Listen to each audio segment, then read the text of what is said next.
seja, né, norteador da nossa prática, o que vai ser, então, indispensável para que a gente...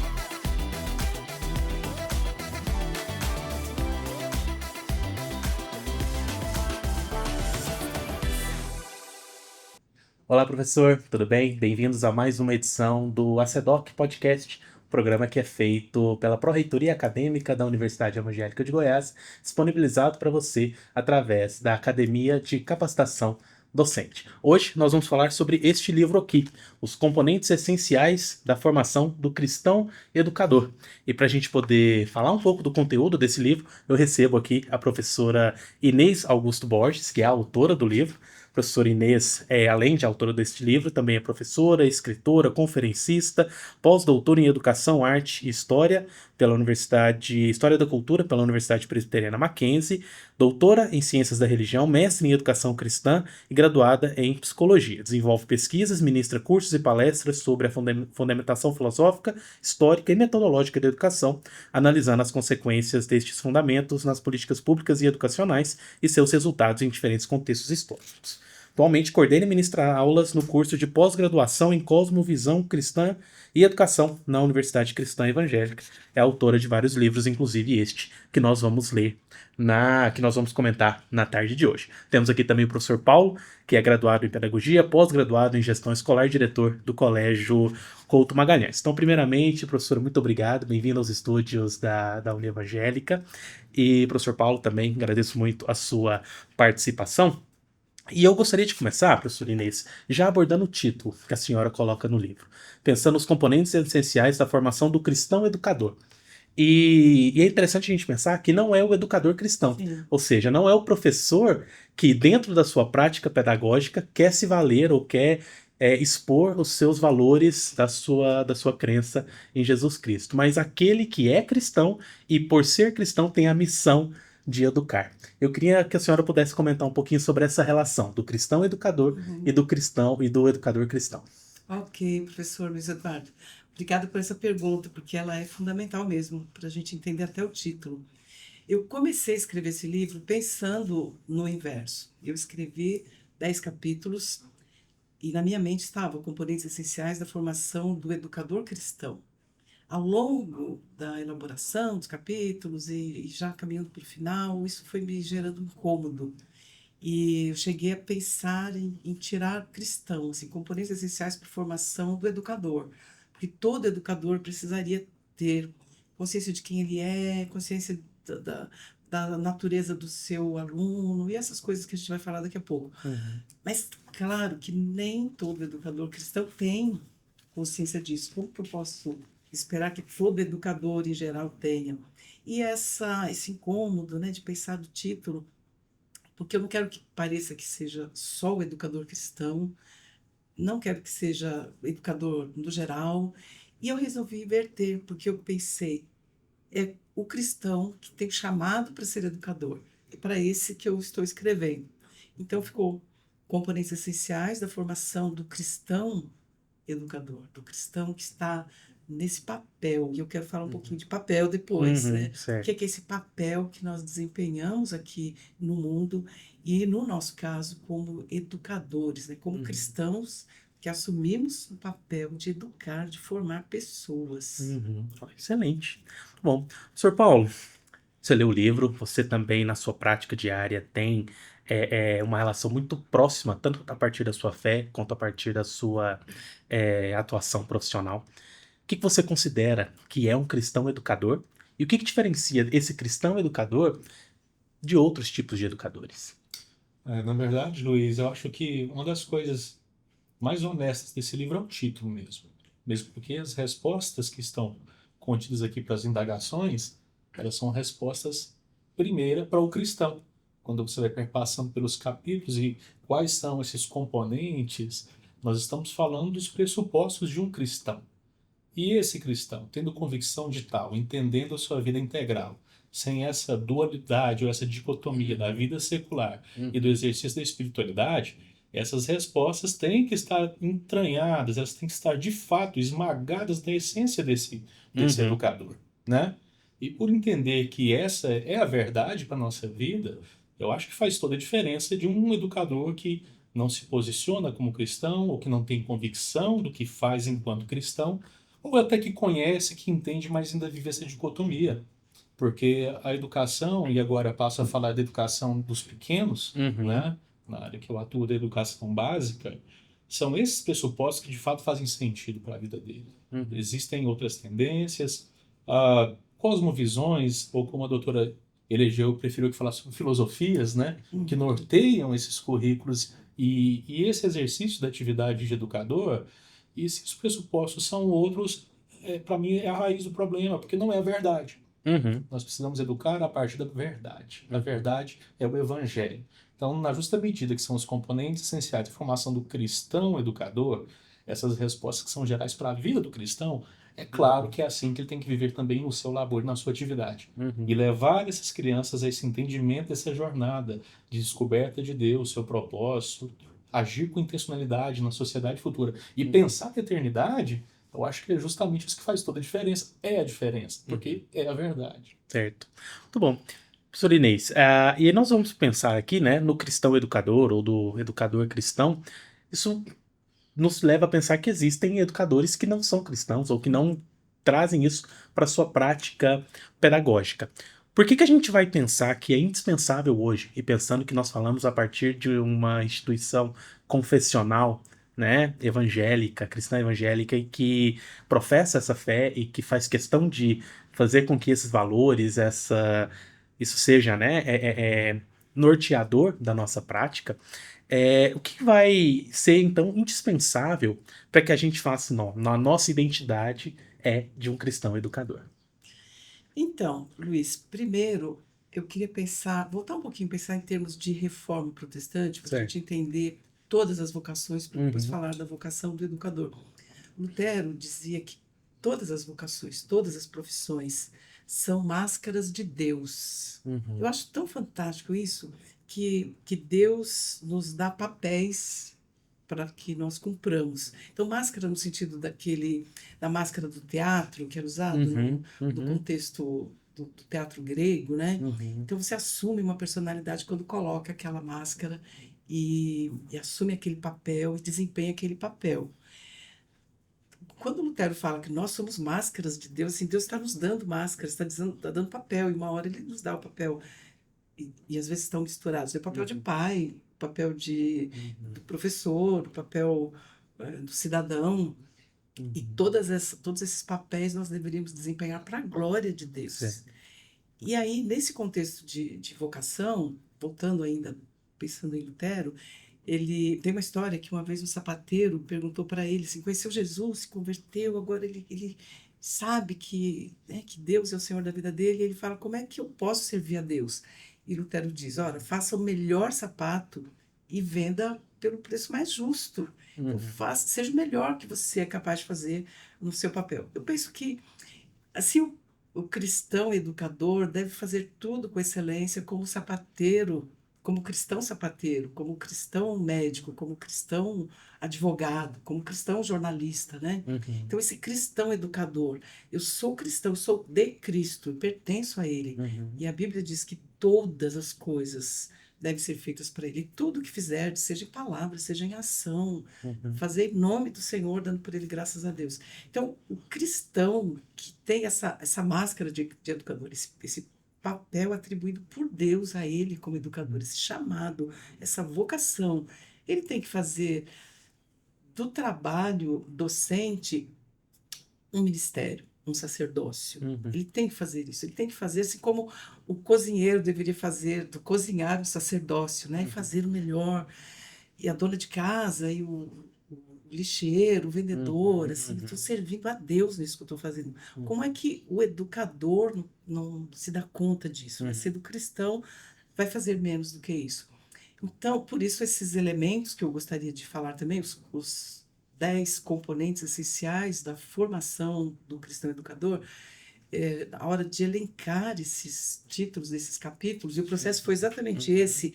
Meu Deus, quais são os componentes uhum, essenciais? E pensa e ora, e elenquei 10 títulos para depois começar a rechear esses uhum, capítulos, né? Escrever o livro propriamente dito. quando eu estava nesse processo de discernir quais eram os elementos, o primeiro que ocorreu, não assim, magicamente, mas depois de um esforço, o primeiro foi o temor do Senhor. Uhum. Porque isso vale para qualquer profissão. Uhum. O temor do Senhor é o princípio da sabedoria. Então, para ser um músico com sabedoria, para ser um florista, né? Uhum. Decorador, fazer arranjos Uhum. belos, temor do Senhor, isso agrada o Senhor, isso faz bem aos olhos, faz bem para as pessoas, isso glorifica o Senhor. Então, o temor do Senhor é o princípio da sabedoria, o temor do Senhor é o princípio, é a primeira coisa, é fundamental para qualquer área. Parece que para o professor isso tem que ser assim, multiplicado, né? Uhum. A 10ª potência. O temor do Senhor é fundamental para Uhum. que eu seja um cristão que eduque para a eternidade, que eduque para a glória de Uhum. Deus. Muito bem, então a gente já tem aí o primeiro, né, talvez uma das primeiras, desses primeiros componentes, né, então o temor de Deus. Você falava na sua primeira fala, Paulo, sobre uma dualidade, né, então aquilo que eu faço e aquilo que eu sou, né, talvez isso de alguma forma pode compartimentalizar a atuação desse professor, né. Minha pergunta para você, então, é nesse sentido: é possível a gente separar isso, quem eu sou, do que eu faço? Ou seja, se eu sou um cristão, se eu acredito em Deus, se a minha fé é aquilo que norteia a minha vida, é possível que eu exerça a minha profissão sem que isso seja considerado? E um complemento dessa pergunta é: por que que às vezes a gente não se sente seguro para fazer isso, ou a gente não tá tão à vontade, né? Quais são os elementos que fazem com que a gente tente, né? Às vezes existe uma pressão, né, social do Estado, né, como a senhora cita aqui no livro, para que a gente separe isso. E que, na verdade, o que nós queremos é que isso vai na direção oposta. Pois é, Luiz, assim, tem como separar isso? De maneira honesta, não. Uhum. Se for realmente de maneira honesta, não, porque é bem verdade que até no universo secular de maneira geral, se a gente vai para um universo bem recortado, por exemplo, nos cursinhos preparatórios, por exemplo, Uhum. hoje estão em baixa, mas isso já Uhum. esteve em alta no passado. Não era incomum o professor criar um personagem, que ele Uhum. vivia aquele personagem. Ele criava um estratagema, uma estratégia para atrair a atenção dos alunos, para deixá-los ali, e vivia aquele personagem. Qual era a frustração do aluno? É de repente encontrá-lo no dia a dia na rua e ele não ter aquela mesma performance. Uhum. Ele dizer claramente: para aí, não, você está confundido com o meu personagem lá, aqui é minha vida pessoal. Então, assim, é claro que trazendo isso de uma maneira caricata, o cristão que vai para uma sala de aula e leva essa vida dual aí, ele não está fazendo isso de maneira honesta, ele não é honesto até com ele mesmo, Uhum. né? Nas sutilezas que nós revelamos a essência. Então, muitos tentam um formato de uma fé que caiba numa caixinha, que quando ele entra ali, ele guarda essa caixinha que ele está na sala de aula. Não, tudo bem, nós vamos falar de biologia, mas agora, como eu penso a vida, deixa eu deixar aquilo lá de fora, porque agora Uhum. é ciência, né? Uhum. Agora nós vamos falar sobre ciência. E eu acho que é desonesto com o aluno, assim, no sentido de que ele busca ali autenticidade, ele tem as grandes respostas. É claro que ele quer saber como uma célula funciona, como são as organelas celulares, ou Uhum. como são as reações químicas, isso é interesse dele saber. Mas ele tem questões muito mais profundas, que são essas da nossa existência, de um vazio que é do tamanho da cruz, Uhum. só vai ser preenchido pela cruz. Então, quando o cristão educador leva isso para a sua prática de maneira integral, como Deus é integral e nós somos a imagem e semelhança de Deus, também somos seres integrais, isso é mais honesto com todo mundo. Uhum. Isso é mais honesto com a comunidade, uma comunidade como a nossa, que inclusive hoje a principal âncora que as pessoas nos buscam é esse conjunto de valores, né, que ele Uhum. espera que seja oferecido na educação. Não, nós precisamos buscar isso de maneira honesta. E é de maneira integral de fato. Não Uhum. tem como desvincular. Uhum. Ou não é adequado, não é aconselhável. Ou mais ainda, não é bíblico. Uhum. Né? Nós Uhum. devemos viver a essência do evangelho em todas as coisas. Uhum. E não separado de nada. Né? Uhum. Esse é um ponto. E a outra parte... Ele falou que às vezes nós somos compelidos, até mesmo pelo Estado, a não sim. a fazer essa separação. E esse é um desafio cada vez maior. A Uhum. ingerência do Estado na formação, ela vem crescendo e cada vez mais. E com as políticas de governo ou de Estado, nós Uhum. temos duas coisas distintas, mas que as duas nos afetam, existem os parâmetros curriculares nacionais, existe a formação geral básica, existe um rol de coisas que vão elegendo ali, e existe uma grande falácia, na verdade, também. Que diz, não, porque na escola você não pode fazer proselitismo religioso. Ué, ok, mas para aí, desde a Constituição, inclusive na Constituição, que nem nos é favorável, mas está lá, diz que as escolas são divididas em públicas, privadas, antigamente o termo era confessionais. Trocaram esse termo recentemente. Públicas, privadas e as comunitárias, incluindo as confessionais. Isso nos resguarda com uma série de princípios e valores que não são assegurados na legislação. Então, às vezes, muito mais é de uma falácia, é de entender um clamor de algo que não tem um rosto, nem uma cara, mas que é o mercado, é a sociedade.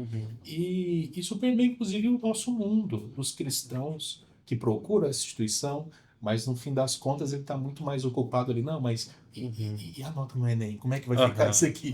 Né? E como é que vai ficar para o vestibular? Não, para aí, a eternidade do seu filho, né? E a vivência dele em sociedade, e os valores e princípios, e ele entender uma vida proposital, intencional, no centro da vontade de Deus. Então é bem complexo, Luiz. Então a resposta é, não, de maneira honesta não é possível separar. Mas por esses clamores, essas exigências, não é incomum que isso aconteça, mesmo no nosso meio. E, professora, de que maneira a gente pode, então, buscar uma saída para essa, talvez até, né, uma situação muito complexa, como o professor Paulo falou, uma sinuca de bico. Como é que o professor se vê nessa situação? Qual que seria a saída? Integridade, né? Eu acho que sair da integridade. No capítulo 2, eu coloquei como componente essencial o conhecimento da sua própria identidade. E eu faço a pergunta, você é um educador cristão ou você é um cristão educador? O que é que vem primeiro? Então, se eu sou um cristão, eu preciso entender o peso disso, como o Paulo está falando, né? Se eu sou cristão, eu não sou dono de mim mesmo. O que é o cristão? É aquele que nega-se a si mesmo, toma sua cruz e segue o Senhor Jesus, está disposto a entregar a vida por ele. Jesus falou, aquele que não abrir mão disso, não é digno de ser meu discípulo, né?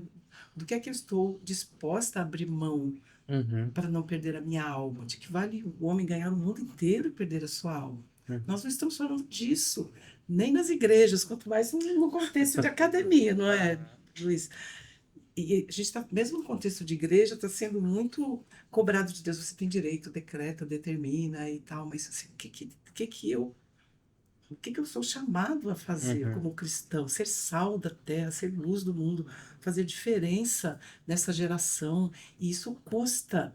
Tanto que Jesus diz que se você vai enfrentar um exército e não faz a conta, né, não calcula o preço, para ver se você está disposto mesmo, essas parábolas de Jesus, elas se aplicam à nossa vida de cristão mesmo. O que é ser cristão nesse mundo pós-moderno, pós-cristão, né? O que é ser cristão no mundo pós-cristão? O que é ser cristão educador com essa pressão toda que o Paulo mencionou?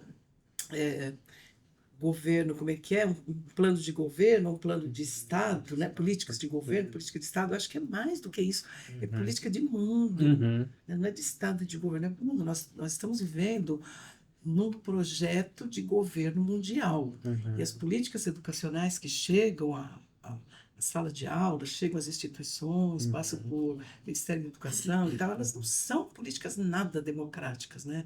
Elas não são resultado das consultas públicas, do que o povo deseja, do que os professores desejam. Elas chegam prontas aqui. É formatada mesmo. Eu estou falando como quem conheceu de dentro lá, de ter convivido 2 anos dentro do Ministério da Educação, como assessora de ministro, mas eu já fui para lá conhecendo muita coisa de leituras, né? O livro é anterior à minha ida para o Ministério da Educação.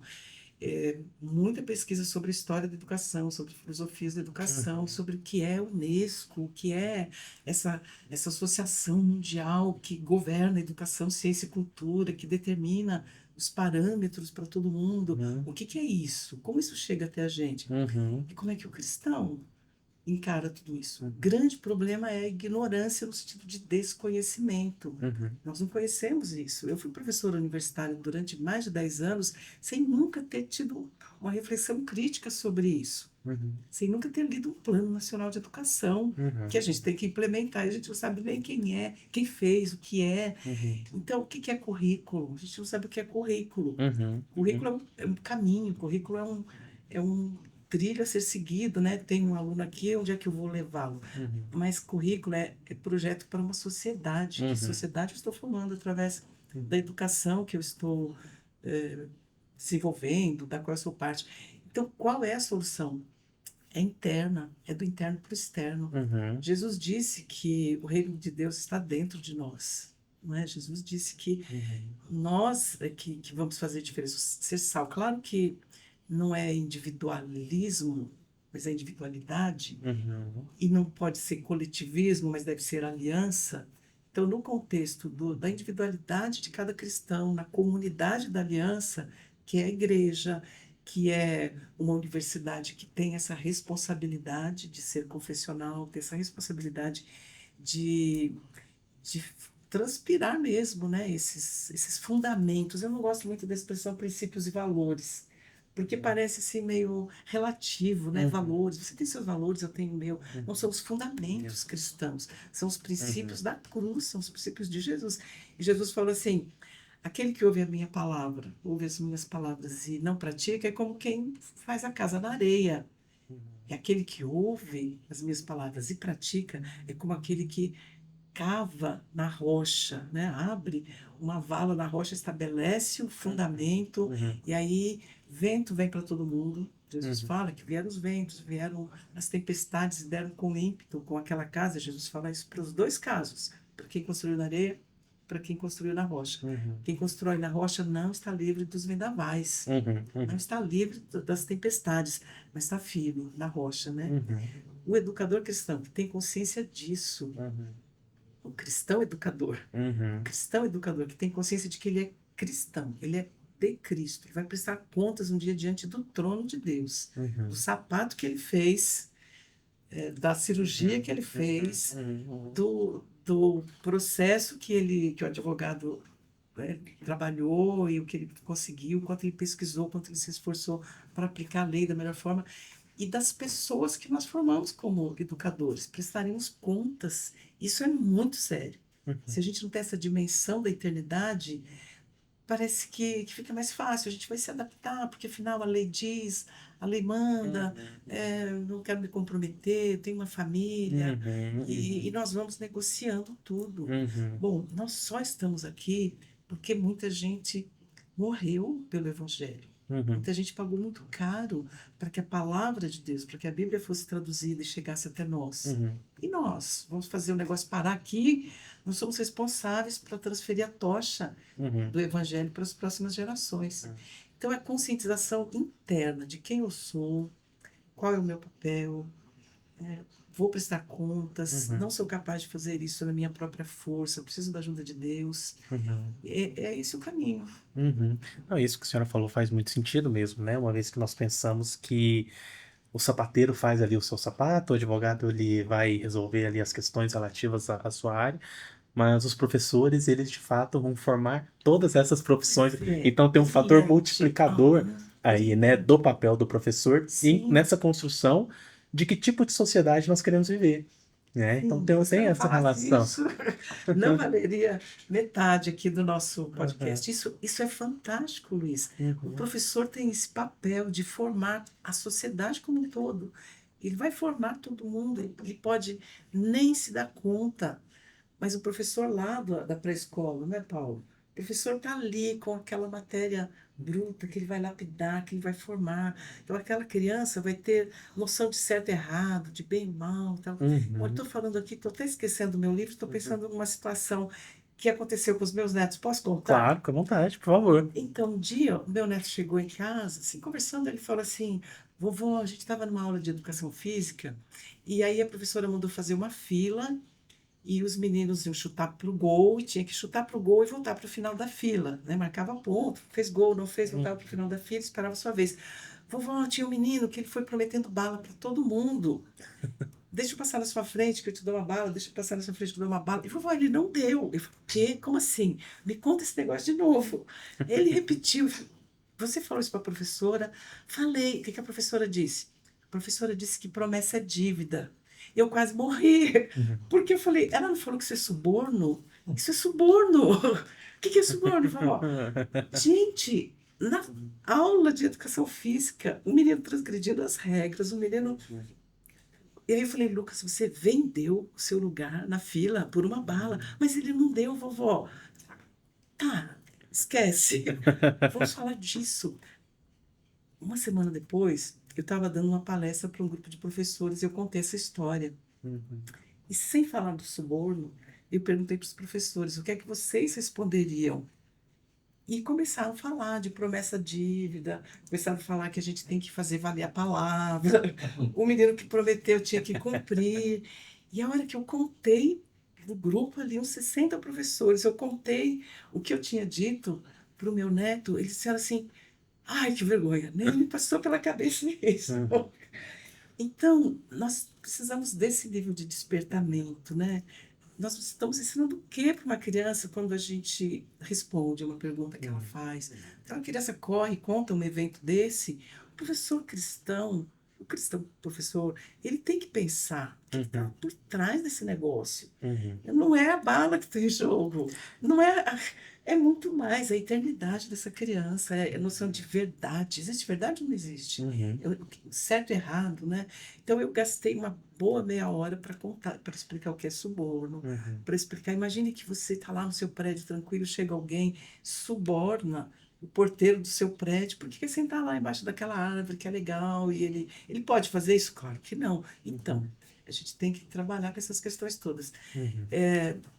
Isso é uma mudança na nossa mente, Uhum. para a gente passar a pensar a partir dos fundamentos do cristianismo, para a gente poder estar pronto para essas Uhum. experiências aí que surgem toda hora. E uma situação que se manifesta ali como uma oportunidade de um aprendizado, Uhum. né? Talvez muito mais significativo do que um chute a gol, né? Do que... Sim. Então você tem ali, né? Então acho que o professor cristão, o cristão educador, ele precisa estar atento, né? A essas oportunidades que se manifestam no dia a dia, porque também é uma maneira, né? De você estar ali passando adiante esses fundamentos, como a Uhum. senhora bem falou, né?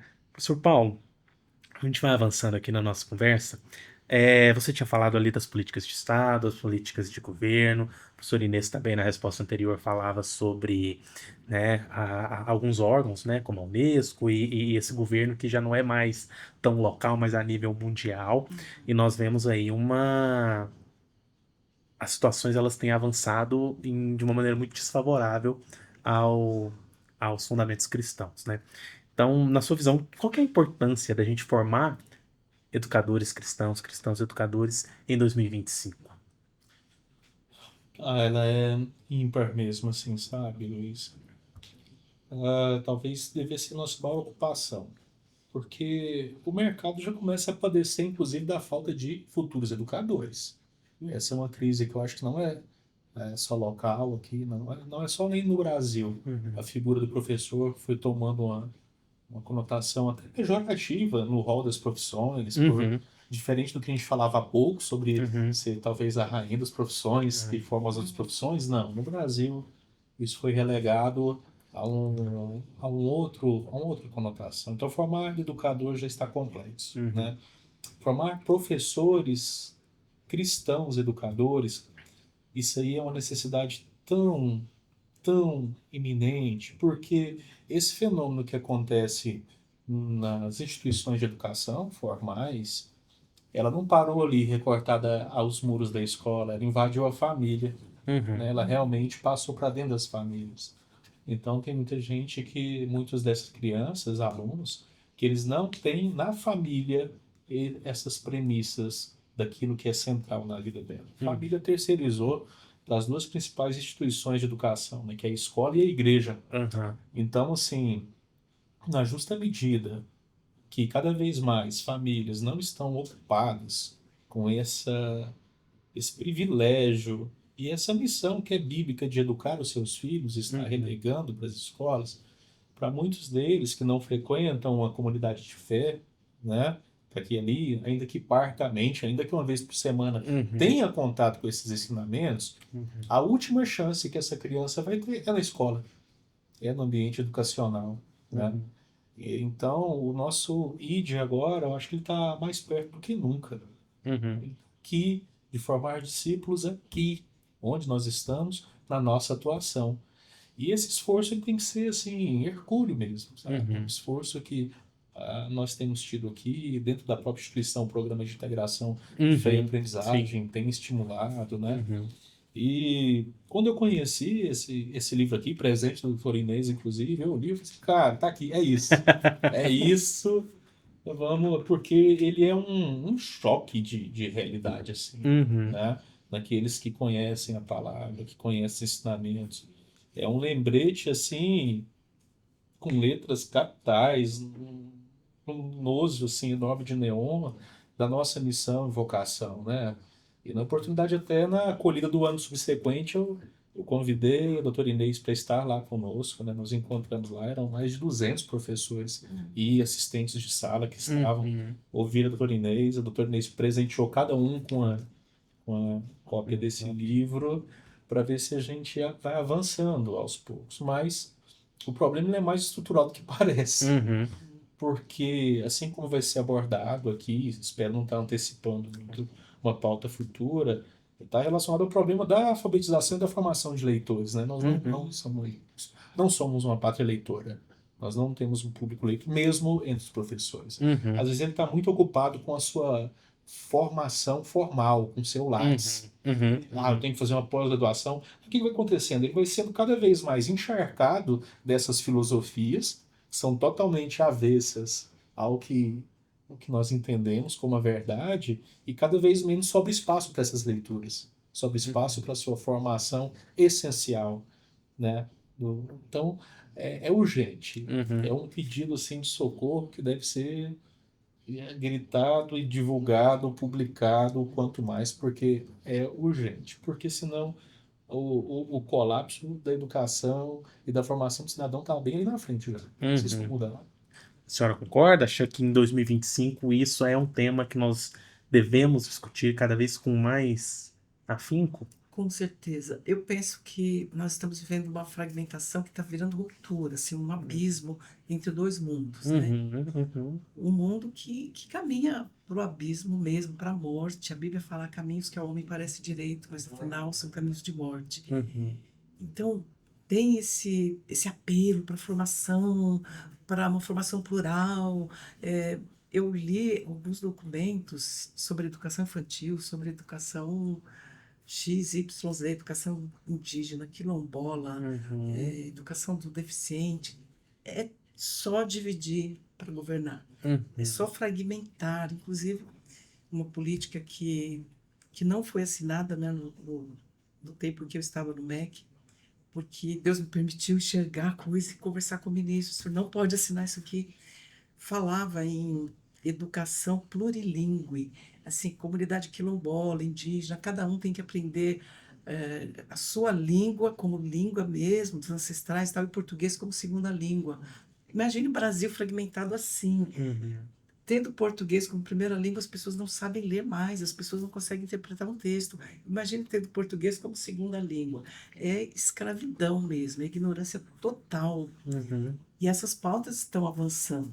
Uhum. Então, nós estamos diante de pessoas que não sabem ler e escrever, Uhum. não sabem. Eu recebi um áudio outro dia de um professor lá do Nordeste, aqui, e ele dizia assim: professor Inês, meus alunos não sabem ler. Professor Inês, como é que eu vou ensinar filosofia no ensino médio, segundo, Uhum. terceiro ano de ensino médio? Professor Inês, como é que eu vou ensinar filosofia para aluno que não sabe ler, pelo amor de Deus? Ele disse desse jeito, é uma fala desesperada.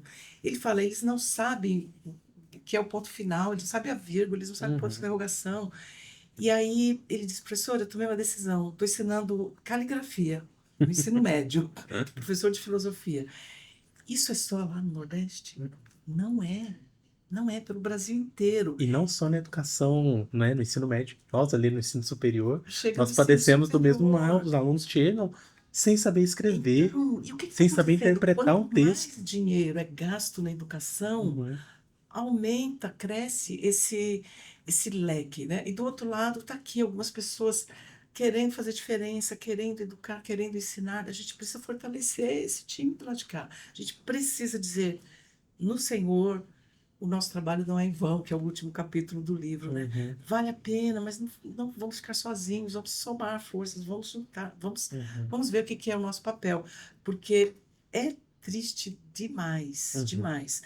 Uma das coisas que eu fiz muito no Ministério da Educação foi analisar currículo Uhum. para as várias comissões que tinham que ser nomeadas, né, para grupo de conselho de revista, conselho editorial das várias Uhum. revistas, Uhum. aqui e ali. Bom, eu via muito currículo muito igual. Grupo de pesquisa, tem um cara daqui, outro lado do Amazonas, outro lado do Sul, pesquisando a mesma coisa. E o que é a mesma coisa? Sempre coisas muito rasas, assim, todo mundo pesquisando, por exemplo, a autobiografia como recurso pedagógico. Já ouviu essa, Paulo? Então, eu vou fazer um doutorado, vou escrever minha história. Você faz doutorado em educação, escreve sua história. E aí, ninguém pesquisou história da educação, ninguém pesquisou. Doutor em educação, não sabe nada de Uhum. filosofia da educação, não sabe nada de história da educação, porque afinal a história não importa, né? Aquela ideia de que Didática. história não importa, a história é Uhum. construção humana, não importa conhecer a história, o importante é construir a história, não conhecer. E Uhum. aí a gente anula tudo que ficou no passado, não sabemos a história dessa imposição da escolarização compulsória e Uhum. emburrecedora, né? Uhum. Bom, tudo isso está no livro aqui sobre É. capítulo, várias Ok. coisas eu falo disso Aham. aqui. E várias dessas coisas eu falo aqui, não tudo, claro, Obviamente. mas nós estamos vivendo assim um tempo de doutores e pós-doutores praticamente analfabetos. Uhum. Eu vi uma dissertação de doutorado que o cara escreveu sobre uma viagem para a Itália. Então, essa é a minha dissertação, está aqui. Aprovado com louvor, né? Não sabe nada de história da educação, não sabe Uhum. nada de nada. E vai ensinar nas faculdades, vai formar mestres, vai formar outros doutores. Então, é tanta coisa, né? É tanta Uhum. coisa que a gente pensa assim, precisamos que o professor leia assim, um beabá, né, Paulo? Aham. É, Um é um bom beabá começo. de Uhum. como ele precisa ser despertado para saber quem ele é, para saber o quanto ele tem sido manipulado. Aliás, essa é uma percepção que eu tive lá em 2013, que, de um modo geral, os professores se percebem como a classe mais politizada que existe. Uhum. E quando a gente vai analisar, é uma classe das mais manipuladas. Manipulados, assim, fantochezinhos mesmo, que Uhum. vão para as salas de aula e reproduzem algumas coisas que eles não sabem o que é, que eles não têm, Uhum. mas tem sido essa multiplicação dessa ignorância generalizada, né, que está formando analfabetos. Então, só para não perder aqui o fio Claro. da meada, precisamos alfabetizar. Simples Uhum. assim. Precisamos ensinar a ler e escrever. Como é que a gente ensina a ler e escrever na universidade? Uhum. Como? Então, precisamos formar alfabetizadores, precisamos. Só Deus sabe o quanto isso tem me angustiado, Uhum. porque nós precisamos ensinar as pessoas a lerem. Talvez, né, Paulo, ensinar professores É, a lerem, lendo algo que tem a ver com eles, tem a ver com o pessoal. Aqui tem muita autobiografia, Uhum. vários relatozinhos aí de histórias aqui para dar vida a um conteúdo que poderia ser muito teórico, né? Uhum. Uhum. Uhum. E assim, quem sabe, os professores começam a escrever também, a registrar aquilo que eles são capazes de comunicar aos seus alunos. Uhum. Precisamos voltar a estimular a leitura. Uhum. Você queria complementar, Paulo? é que, na verdade, quando a doutora Inês fala sobre esse perder a capacidade de alfabetizar, é porque a armadilha ela foi muito bem feita. Uhum. Ela veio transvestida de algo moderno, de uma nova escola, de uma nova pedagogia, de algo do futuro progressista, das múltiplas habilidades, e relegando as inutilidades muitas das vezes, Uhum. tirando de foco aquilo que importava, mas transvestido de algo muito melhor. Uhum. Eu acho que essa foi a grande armadilha. Então tem muito professor praticando aqui, enfim, em um contexto mais recortado, a história das imbecilidades, mas transvestido de, não, é porque é micro-história, história cultural, né? Microhistória. Então é Uhum. algo muito importante você saber do moleiro que trabalhava, né? Ao Sim. invés de você saber a história não é mestra da vida. Se é mestra da vida, não é entretenimento. Se é entretenimento, vamos para as coisas que me interessam. Uhum. Uhum. Acho que esse foi uma questão acessória que cooperou muito para essa derrocada. Tudo bem. Imaginemos, professora Inês, que esse cristão educador, né, se interesse, leia o livro da senhora, se aproprie dos conteúdos e consiga ou queira, né, colocar isso em prática. Ele vai encontrar algumas resistências, né? Talvez ele não trabalhe aqui na Associação Educativa Evangélica. Nós temos um contexto educacional muito diversificado no nosso país, né? E até a nível mundial, como a senhora havia falado. Quais vão ser esses desafios que esse cristão educador vai encontrar e de que maneira nós podemos, talvez, tentar superá-los? Não é uma pergunta fácil, mas eu me dirigi a esse cristão educador em vários momentos aqui, né? E no capítulo 2, quando eu falo da consciência da própria identidade, ele tem consciência, ele deve ter consciência de quem ele é, a quem vai prestar contas, etc. Eu usei a figura de Jesus e usei aquele texto da tentação de Jesus para comunicar o que eu estava querendo comunicar no contexto.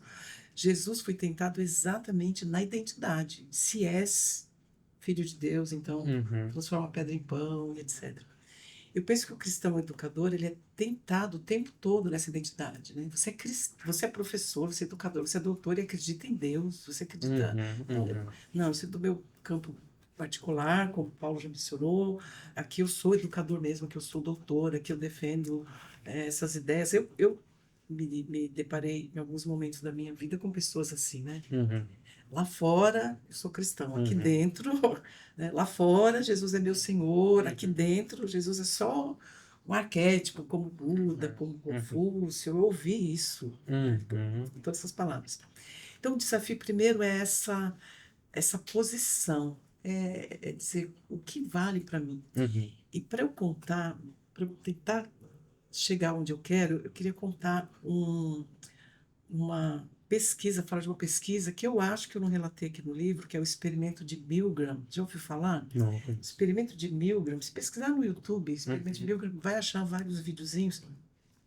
O experimento que foi feito na década de 60 com educadores para testar o nível de passividade dos educadores. É assustador, assim. Recebi os dois educadores se encontram numa sala de espera. Um é educador de fato, que respondeu a um anúncio para uma pesquisa, o outro é colaborador da pesquisa e se apresenta ali como voluntário também. Aí é feito um sorteio, é explicado assim, o experimento consiste num teste para avaliar o valor da punição no aprendizado. Então, nós vamos fazer um sorteio, um de vocês vai ser um aluno, o outro de vocês vai ser o professor, e você vai fazer pergunta, a hora que aquele que for o aluno vai ser amarrado a uma cadeira elétrica, e o professor vai aplicar choque elétrico para cada resposta errada que o aluno der. Nessa altura, acho que todo mundo, né, o que é voluntário fica assim, será que eu...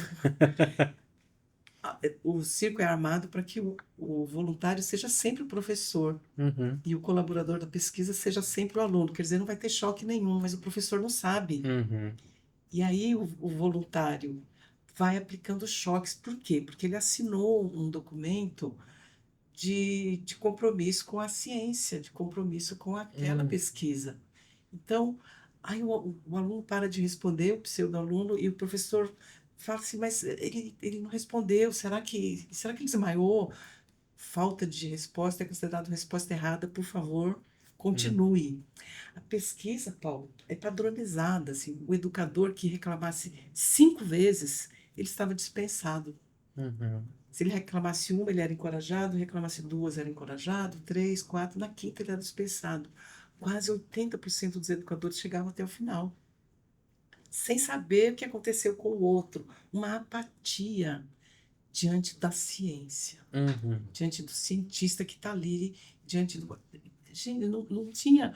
Um filho foi preso, está lá, eu preciso cumprir isso aqui para libertar, não tem ameaça, não tem nada, isso é um compromisso. Nós precisamos entender, eu estou disposto a não ir adiante. Eu estou disposto, não vou dar choque nesse cara que eu nem conheço. Gente, não, esse papel que eu assinei não vale. A minha consciência não me permite ir adiante. Só, em média, 20% faziam isso. Na verdade, era um teste de obediência, um teste de passividade. Quem estava sendo testado era o educador, o professor. Não tinha nada a ver com o método, o papel do reforço punitivo, do processo de nada, blá, blá, blá. Uma pesquisa de doutorado. Pensa bem, como é que os professores estão sendo tratados? Como cobaias, como ratinhos no laboratório? Uhum. Então, nós precisamos despertar esse cristão educador para dizer: Senhor, para que eu existo? Por que o Senhor me colocou neste contexto de século XXI, com essas leis, com essas características, para eu não oferecer pedra no lugar de pão, Uhum. né? Para eu não oferecer lixo em vez de alimento nutritivo para formar a mente, o Uhum. caráter, além de ensinar álgebra, além de ensinar logaritmo, né? Além de ensinar as questões linguísticas aí da sua área. Cada professor cristão deveria ter temor Uhum. diante de uma sala de aula com pessoas criadas à imagem e semelhança de Deus, Uhum. pessoas que são criadas para fazer diferença nessa geração, e ele está sendo um instrumento de Deus ali para refletir luz, Uhum. para refletir a luz que não é dele, a luz de Jesus, né? Uhum. Vós sois a luz do mundo, vós sois o sal da terra.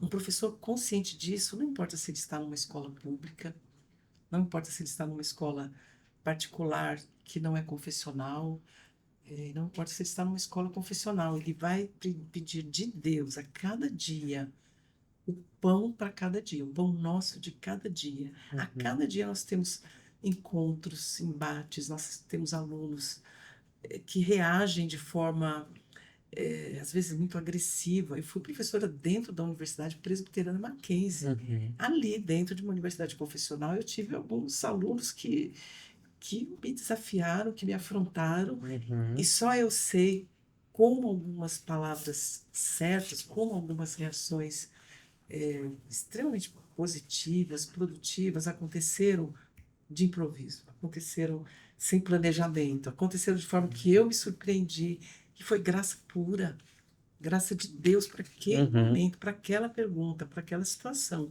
Eu creio muito nisso, na ação do Espírito Santo que habita no cristão, Uhum. que está disposto a ser esse instrumental de Deus, esse canal de Deus Uhum. para os embates nos quais Deus o colocará dia a dia. Muito bem. E a gente já está chegando aqui no final da nossa conversa e eu queria uma última pergunta que vai ser direcionada para vocês dois, porque ambos trabalham com questões que relacionam, né, a vida dos professores, né? A senhora hoje está na pós-graduação em Cosmovisão Cristã e Educação, então atuando diretamente aí no processo formativo desses professores, e o Paulo trabalhando aqui na gestão escolar, ou seja, você tem um grupo de professores que está ali na sua mão e que você tem que dar um direcionamento, né? Então, de que maneira, dentro da atuação que vocês estão hoje, os princípios desse livro pode ser aplicado? Vou começar com você, Paulo. Olha, eu acho que acima de tudo, a guarida e a segurança, né? Porque, o que a gente falava há pouco, ah, existem muitas questões ou fatores que tentam afastar essa possibilidade, desde a legislação até o clamor público mesmo pelo serviço. Mas a gente precisa ter intrepidez para se posicionar, para bancar, para colocar isso não só como um discurso, mas nas práticas cotidianas. Fazer com que o evangelho transpareça nas ações disciplinares, nas ações de coordenação mesmo, né? Nos atendimentos às famílias.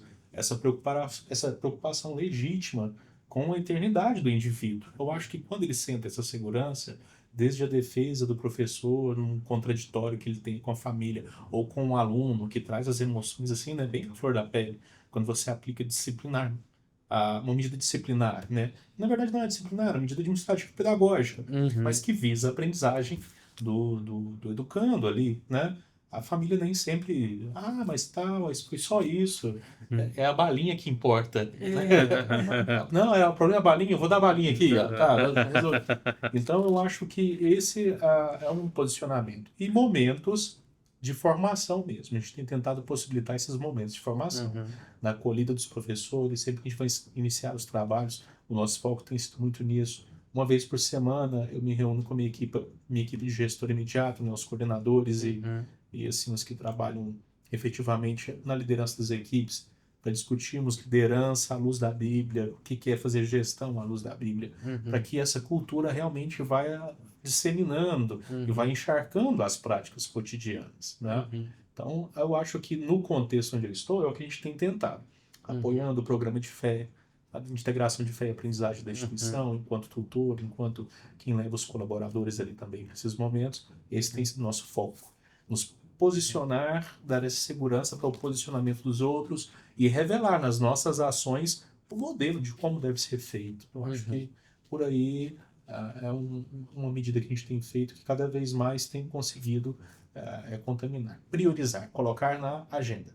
Quando nós fomos lá para a acolhida do ano passado, nós tínhamos 3 convidados para falar aos professores: doutor Inês, pastor Eliel, pastor Diego. Então isso diz muito. Claro. O pessoal às vezes fica esperando um especialista em educação inclusiva, um especialista em alfabetização fonética. Sim, nós temos oportunidades para isso.